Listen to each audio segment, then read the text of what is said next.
Out here, where pines sing like wolves and men speak in axes, how much is a human life really worth? It's the kind of question the mountains don't answer, but they remember who asked it. Timber Hollow isn't marked on most maps anymore. A crooked trail cuts through a cluster of frostbitten pines, leading to a cabin so weather-worn it blends into the snowbanks. And in that cabin lives Elias Granger, a man who hasn't spoken to another soul in over 3 years, not since he buried his daughter Annie Mae and his wife beneath a cedar tree that still leans toward the river like it's grieving too. Elias doesn't mind the silence. He prefers it to pity. He splits wood in the morning, traps rabbit in the evening, and stares at the stars at night. Sometimes when the wind howls hard enough, he imagines it's carrying Annie's laugh back to him. But mostly, it's just cold, just quiet, just routine. Until this morning, Elias steps out to fetch more firewood and stops dead. There, in the fresh snow, are boot prints. Small, deliberate, and not his. No one should be here. No one's been here in years. He squints toward the ridge, heart hitching in his chest. The tracks don't wander. They head straight toward his cabin, then turn downhill into the ravine. His fingers tighten around the axe handle. He follows. Wind curls around him like smoke. The silence grows heavier. And then he sees her. A girl, maybe 20, collapsed against a rock. Her dress is torn at the hem, soaked with blood and snow. Her cheeks are raw, lips blue, and her belly, round with child, rises and falls in shallow breaths. She's alive, but only just. She doesn't speak when Elias crouches down, doesn't flinch when he lifts her into his arms like kindling. Her body is light but trembling, like a leaf still clinging to a branch before the storm. He doesn't ask questions. He carries her home. Inside, the fire is low. He lays her on the cot where Annie once slept and pulls a wool blanket up to her chin. The scent of pine sap and old sorrow fills the room.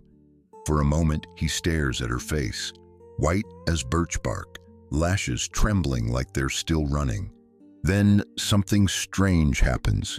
Elias opens the cedar chest at the foot of the bed. Inside lies a cradle, half-carved, untouched since grief broke his hands. Without thinking, he pulls it out, brushes off the sawdust, and sets it beside the hearth.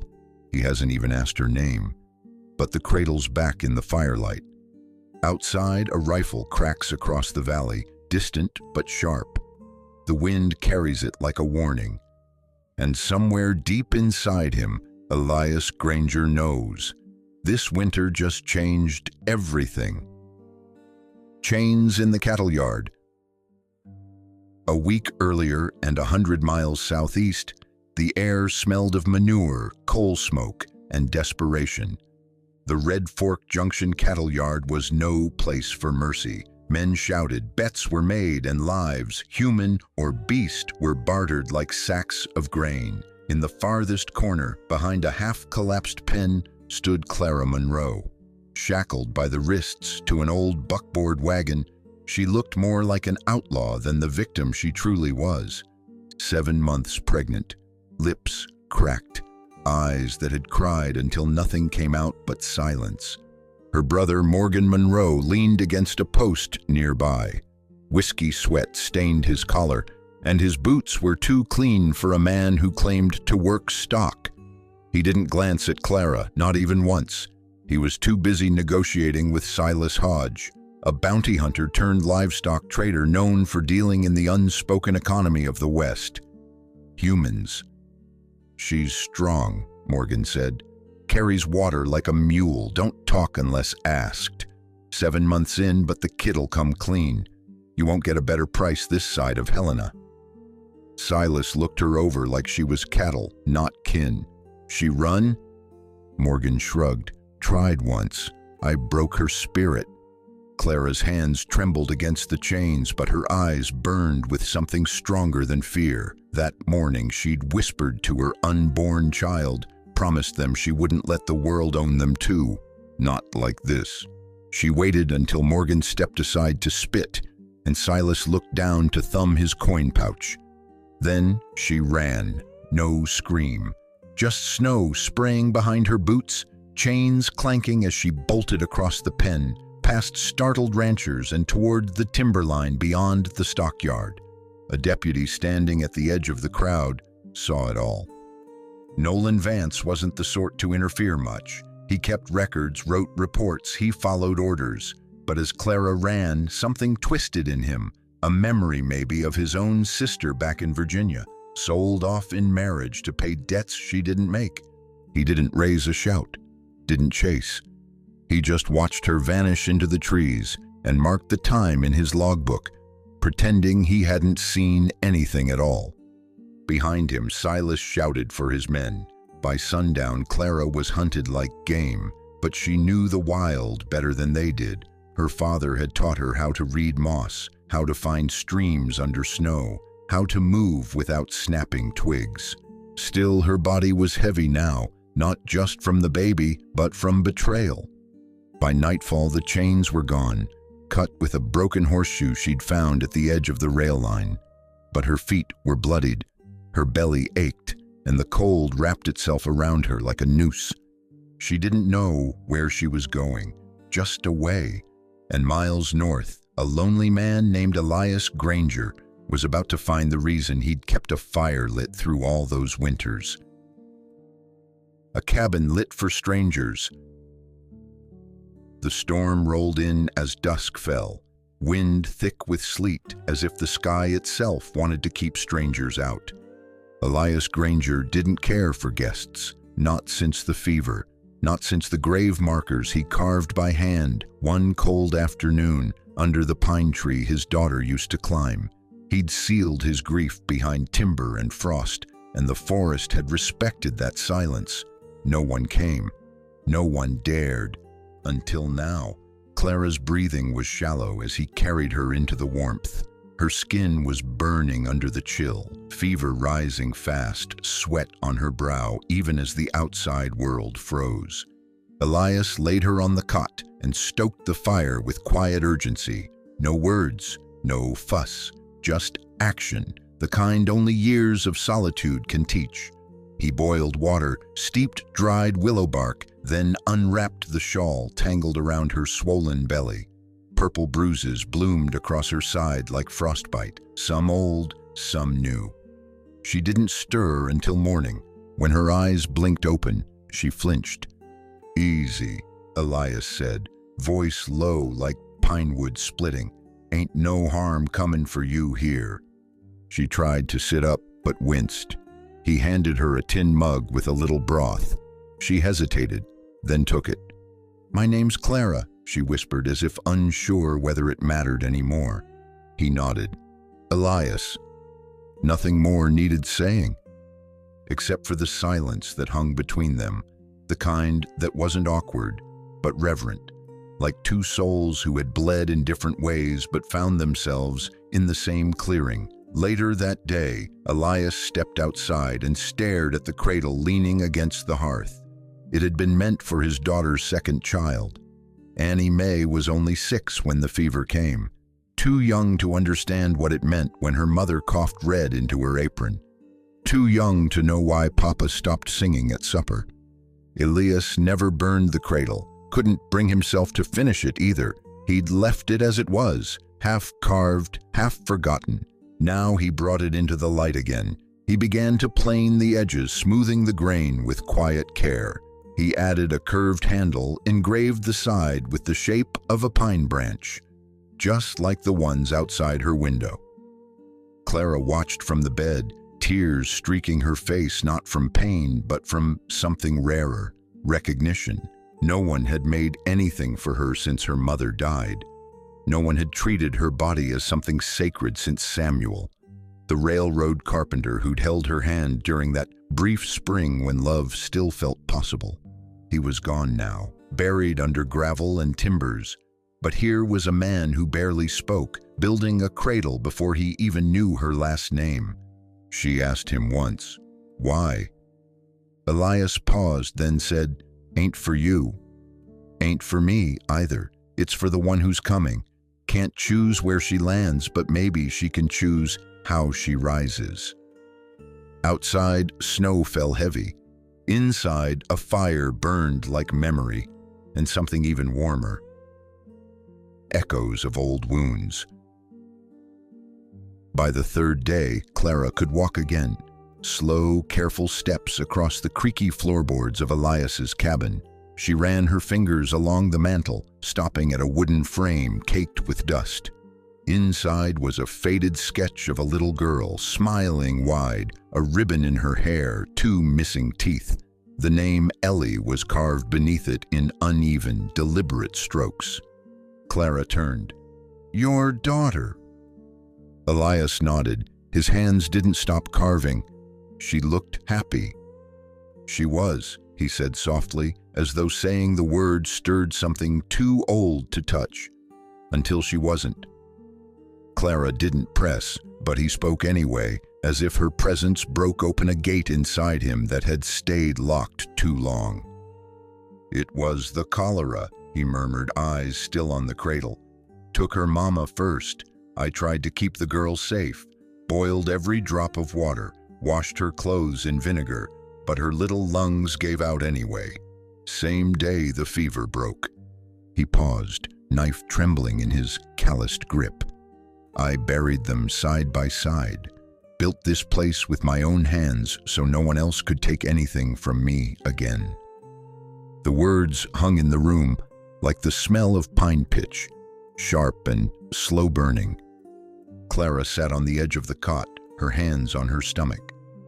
"The father of my baby, Samuel. He was building the rail line.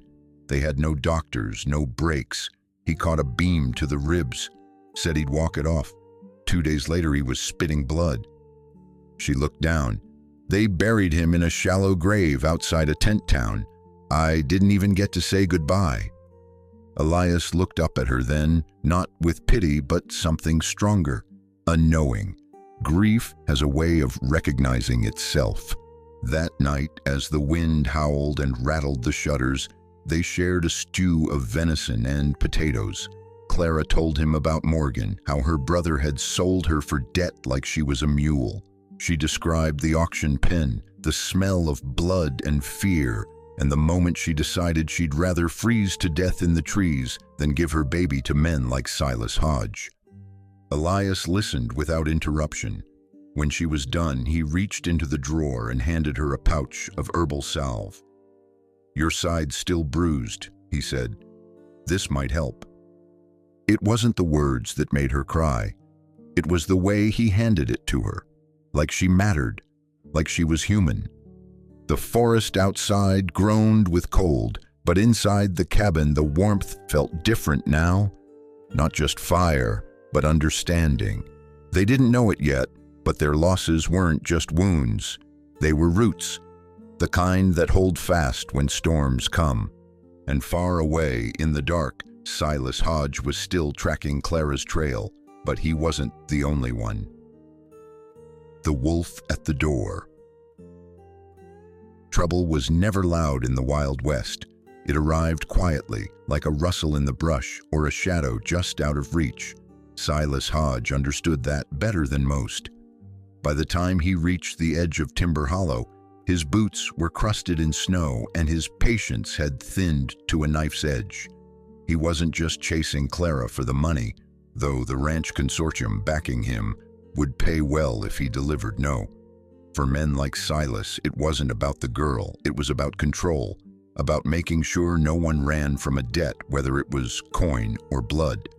He had 2 riders with him, Lyle Skinner, a twitchy ex-soldier who'd shot his own toe off at Gettysburg, and Boone Carter, a gambler who never bet on anything that breathed. They followed Clara's trail like wolves, picking up scraps, broken branches, a scarf snagged on a pine limb, a locket dropped in haste. That locket, silver and old, had a photo of a younger Clara inside. Silas pocketed it without a word. "She's not far," Lyle muttered, sniffing the air like a hound. "Blood's fresh on this route." Silas grunted.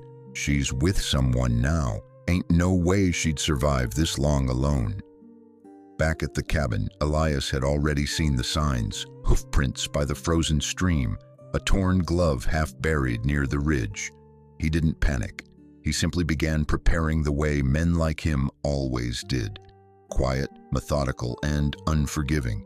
He reset his old traps, the kind that didn't just catch bears, dug out his iron snares, camouflaged them with snow and pine. He placed a few sharpened branches upright in a snowbank, tips laced with lye-soaked pitch, just enough to slow them. Inside the cabin, Clara stood by the window. "They're coming, aren't they?" Elias didn't look up. "They're close." She touched her belly. The baby kicked hard. "Will you leave me?" she asked. The question hung in the air, heavier than the storm clouds outside. Elias finally turned. "I already let one child down. I won't do it again."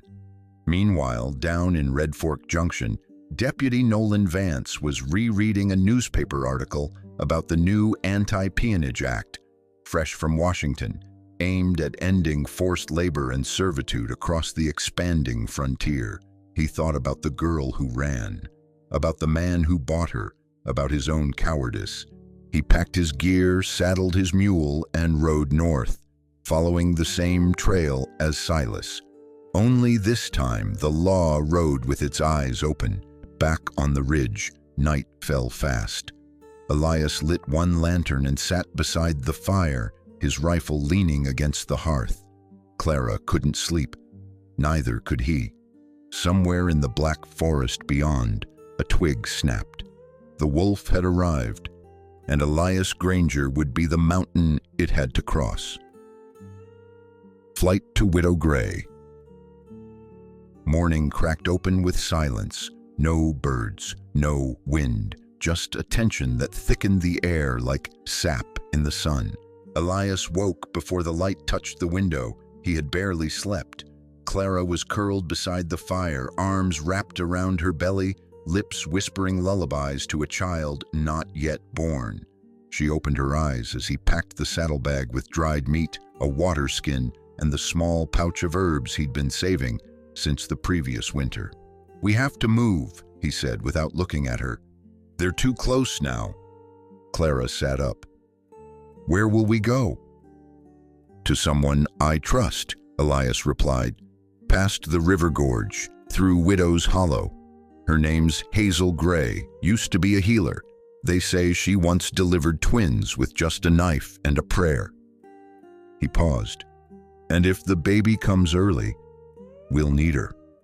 By the time they hitched up the two-horse wagon, snow had started falling again, thick and fast, as if trying to erase their tracks.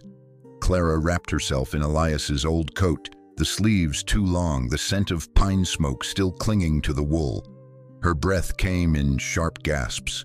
The contractions had started the night before, faint and irregular, but now they rolled in like waves, not strong enough to drown her, but enough to make her afraid of how high the tide might rise. Elias drove with steady hands. He didn't speak.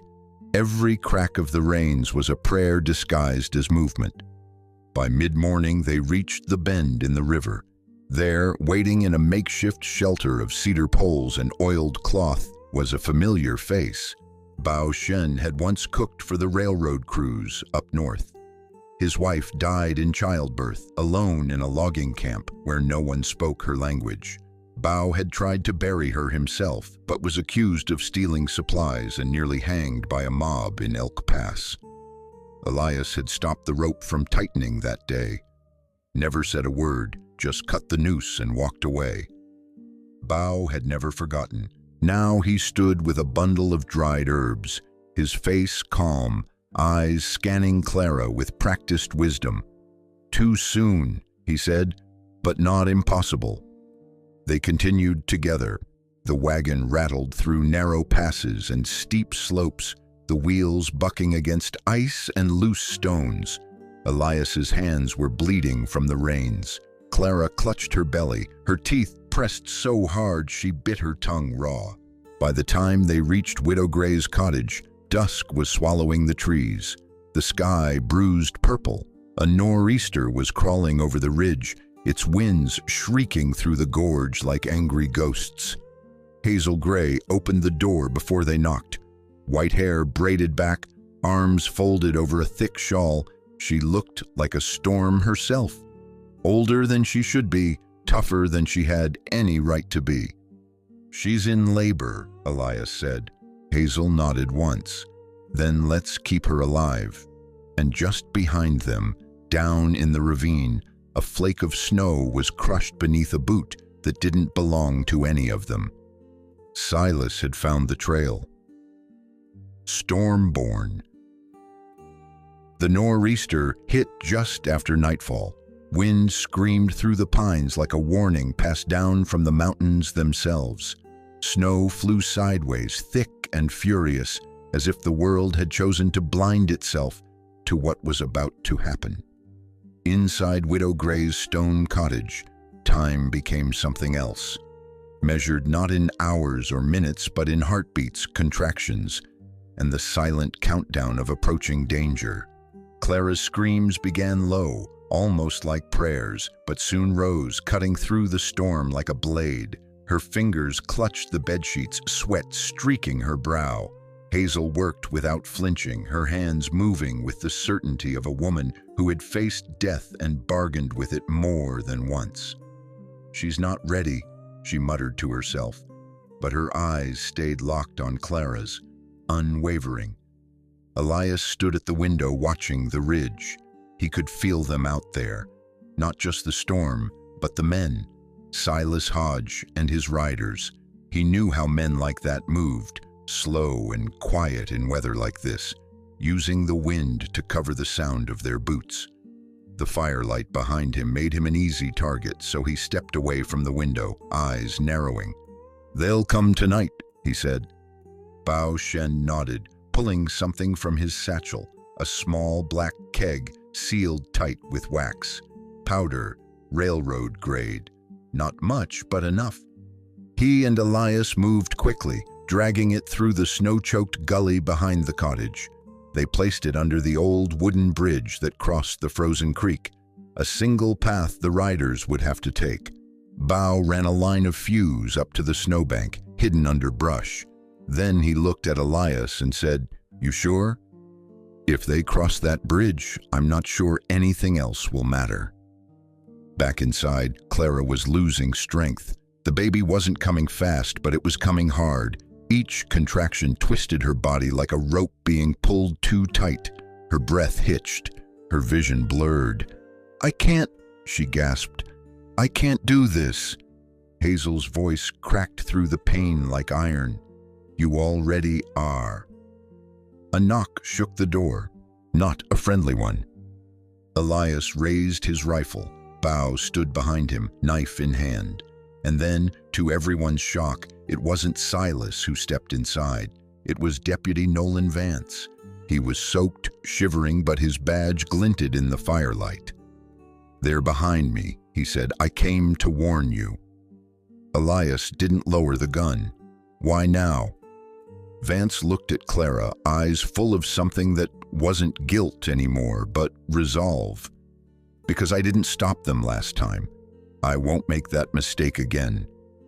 Hazel tossed him a towel. "Then make yourself useful."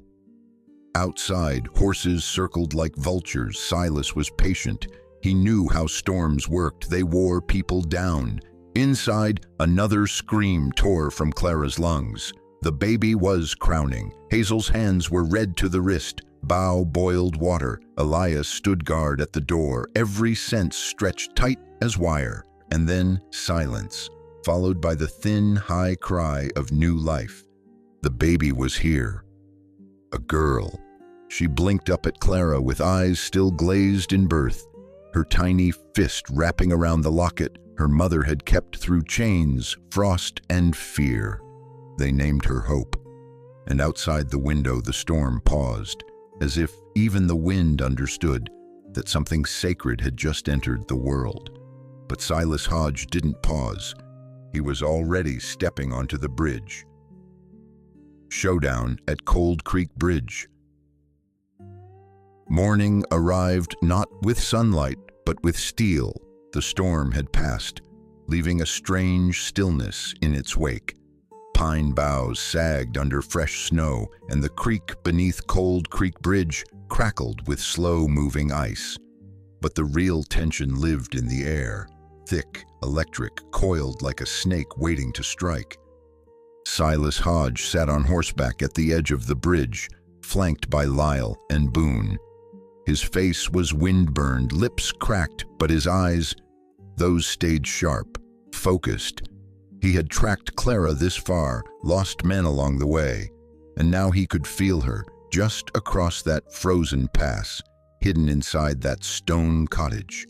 He didn't plan to ask twice. "You've got what belongs to me," he called out, voice echoing across the trees. "The girl, the child, both mine by sale." From the cottage window, Elias stepped into view. No fear, no movement even, just a rifle resting over one arm and a voice that cut through the cold like a splitting axe. "You want what's not yours, and the mountain don't give second chances." Silas spat into the snow. "I've got a contract. Her brother signed it. That makes her mine. This whole trail, mine." Elias didn't move, but Bow did. Hidden in the gully, crouched beneath the brush, his hand hovered just above the fuse. A slow-burning match waited between his teeth. He was silent, steady, ready. Inside the cabin, Clara held her baby close, her body weak but her eyes fierce. Deputy Vance stood near the door, revolver cocked, finally wearing his badge like it meant something. Silas nudged his horse forward. "You really gonna stand between me and a few coins worth of justice, Granger?" Elias's eyes narrowed. "She ain't justice to you. She's weight, and I don't carry dead men's debts." Then he raised his voice, not to Silas, but to the ridge above. "Now." Bow struck the match. A split second later, fire kissed the powder. The ground didn't shake, it jumped. The bridge exploded in a roar of flame and splintered wood. Horses screamed, snow flew, and two of Silas's riders went down into the icy creek with a sound that will never be forgotten. One got up, limping away. The other didn't move. Silas barely made it back from the edge, thrown from his saddle and covered in ash. His rifle skidded into the snow. When he looked up, he saw Elias standing above him. But it wasn't Elias who cuffed him, it was Nolan Vance. "You're under arrest," the deputy said, voice steady, "under the Anti-Peonage Act, transport of persons for forced labor, threat of kidnapping, fraudulent contracts. You'll stand trial." Silas blinked. "You? You're nothing but a—" "Not today." Behind them, the baby cried once, soft and strong, and the mountain, for the first time in a long while, felt quiet. A hearth rebuilt. Spring came slowly to Timber Hollow. The snow didn't melt. It surrendered. Inch by inch it receded from the roots of pines and the ledges of the stone cottage, revealing brown earth and budding wildflowers beneath. The air softened. The birds returned. And inside that once quiet cabin, life stirred in ways no one had expected. Clara sat by the window each morning, her newborn daughter nestled against her chest.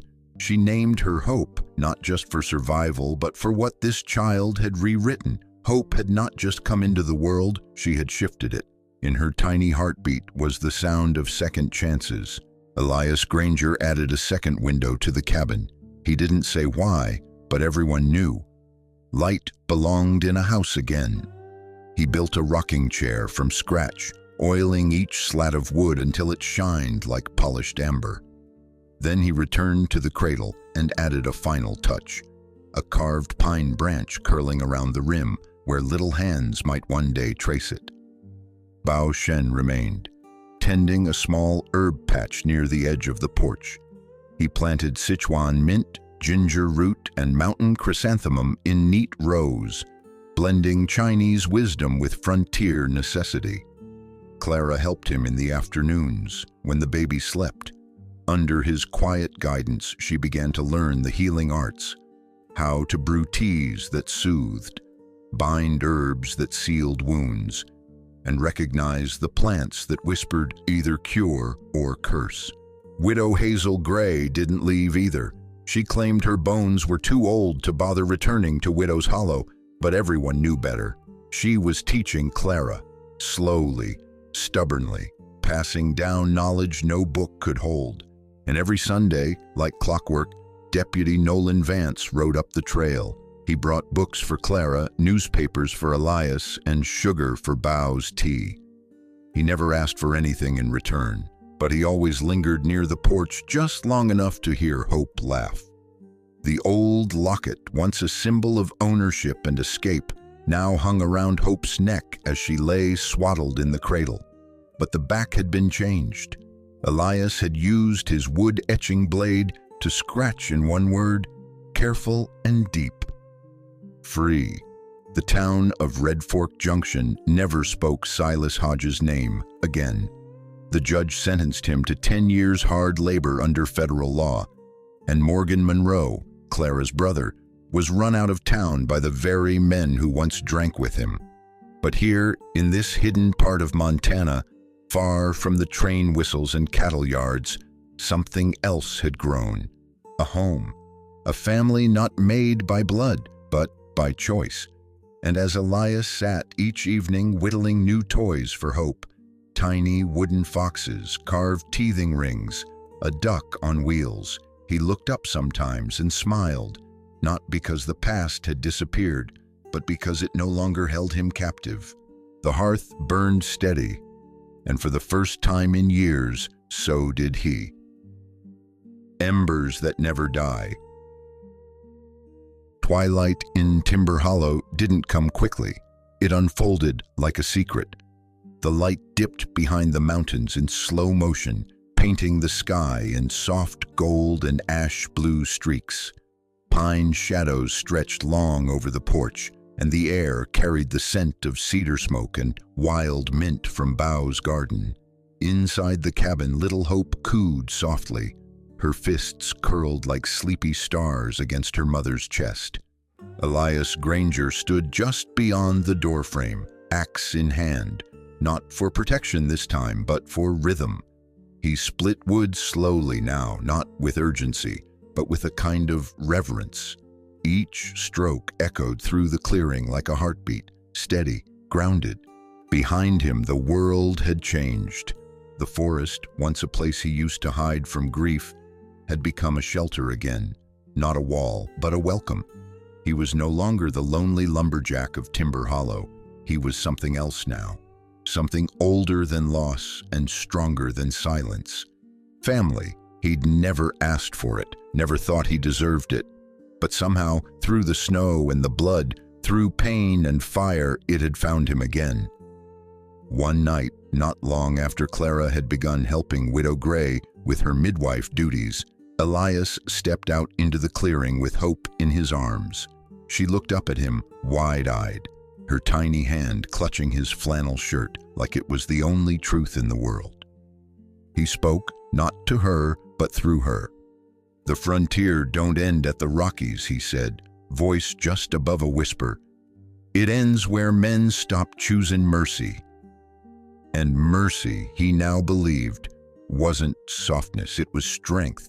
It was carrying someone who couldn't walk, building a cradle for a child that wasn't yours, fighting off wolves with nothing but powder and principle. Mercy was letting people in even when your heart had sworn never to open again. In the distance, the river ran clear. Snowmelt danced over stones, wild and fearless. Life was flowing again. Deputy Vance had mentioned that people in Red Fork were telling stories now about a girl who escaped bondage, about a bounty hunter brought to justice, about a storm-born child who came into the world like a miracle. They called it the Hollow Fire Tale. But Elias knew better. This wasn't a tale. It was a truth that burned slow and hot, the kind of truth that lived in quiet acts of courage, that echoed in the sound of a cradle rocking by firelight. that whispered through generations yet to come.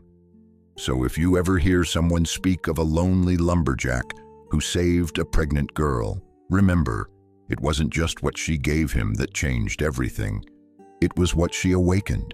And if this story warmed you even a little, then let that ember live on. Because sometimes all it takes to thaw the coldest places is the courage to strike a single flame.